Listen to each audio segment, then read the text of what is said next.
Voilà, action de piratage qui serait donc liée donc aux événements qui ont lieu actuellement en Iran, ces manifestations qui durent depuis des semaines. On va en parler avec Manaz Shirali, qui est notre invité depuis Paris, sociologue, spécialiste de l'Iran, pays dont elle est originaire, auteur de Fenêtres justement sur l'Iran, le cri d'un peuple bâillonné. Bonsoir Manaz Shirali.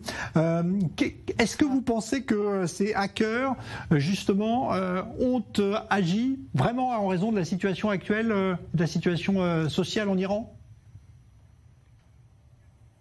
Bien sûr, c'est lié parce que nous sommes en face d'une génération qui sait parfaitement manipuler les enjeux informatiques. Donc, ils sont parfaitement capables, comme on le voit, d'entrer dans les systèmes les plus sensibles de la République islamique, de les hacker et de faire sortir les informations que ce régime ne voulait pas divulguer. Justement, le fait que l'Iran reconnaisse aujourd'hui officiellement qu'il y a eu ce piratage, est-ce qu'à votre avis, ça peut porter justement un vrai préjudice au programme nucléaire iranien que de voir ces messages divulgués? Je ne sais pas, mais en tout cas, ce qui est évident, nous sommes en face des dirigeants d'un pays qui ne sont pas capables de garder leurs secrets, qui ne sont pas capables de protéger leurs centrales nucléaires, qui ne sont pas capables de diriger ce pays. Ça, c'est une belle preuve de montrer à quel point les dirigeants, les ayatollahs de la République islamique, sont incapables, sont incompétents. Les jeunes arrivent à entrer dans leur système, ils arrivent à pirater les choses les plus sensibles, les secrets les plus sensibles, et ils peuvent rien faire. Donc ça montre en fait la nature de la République islamique, sa fragilité. Alors, aujourd'hui, un officiel iranien avait l'air d'insinuer et de dire, franchement même, qu'il y a de moins en moins de mobilisation parmi les manifestants iraniens et qu'en fait le mouvement est en train de s'éteindre. Est-ce que c'est votre sentiment à vous, Manaz Shirali? Je pense qu'ils prennent leur désir pour la réalité parce que hier nous avons vu plusieurs centaines de milliers d'Iraniens à Berlin et en même temps des Iraniens à Berlin qui manifestaient contre la République islamique. Et cette immense manifestation qui était le signe de la solidarité nationale entre les Iraniens partout dans le monde a eu sa répercussion dans le pays. Aujourd'hui, nous avons vu que différentes universités iraniennes se sont embrasées, les étudiants étaient dehors.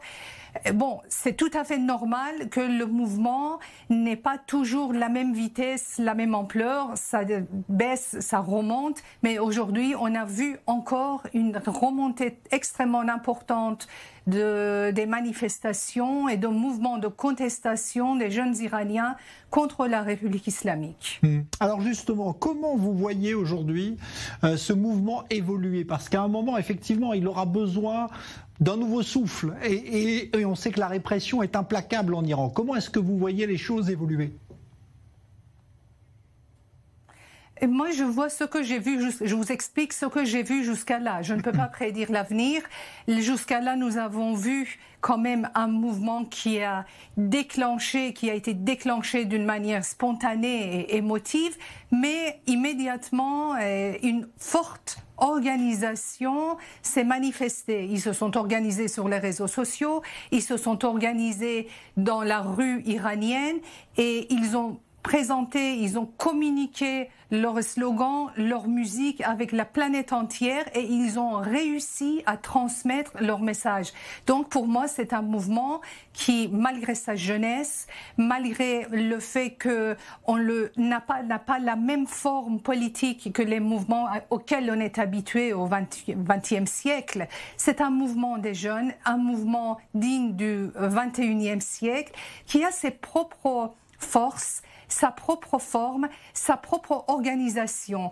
Et c'est un mouvement qui est très très profond et soutenu en Iran. Jusqu'où ça va continuer, personne ne peut répondre à cette question, mais en tout cas, je peux vous dire, jusqu'au jour d'aujourd'hui, on n'a jamais eu un mouvement aussi fort, aussi généralisé partout dans le pays, qui a suscité une immense solidarité, non seulement entre les Iraniens, non seulement entre les hommes et les femmes, mais dans tous les pays démocratiques. Je voudrais également vous faire réagir, Manal Chirali, à cette information qui a été divulguée aujourd'hui par l'agent de l'écrivain britannique Salman Rushdie, dont on sait qu'il a été poignardé très grièvement alors qu'il s'apprêtait à prendre la parole il y a quelques semaines, en août dernier, aux États-Unis.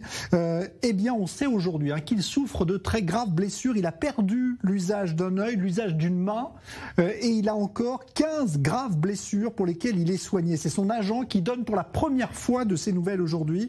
Il a été poignardé par un ressortissant libanais, dont on imagine qu'il est lié à l'Iran. Qu'est-ce que vous inspire ces nouvelles extrêmement, évidemment inquiétantes de l'état de santé de Salman Rushdie?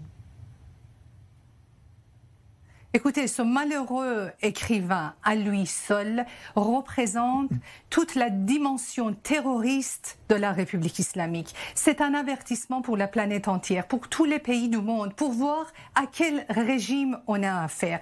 C'est un régime, la République islamique, c'est un régime autoritaire, dictatorial, qui tue ses propres ressortissants à l'intérieur des frontières et qui se permet de terroriser la planète entière.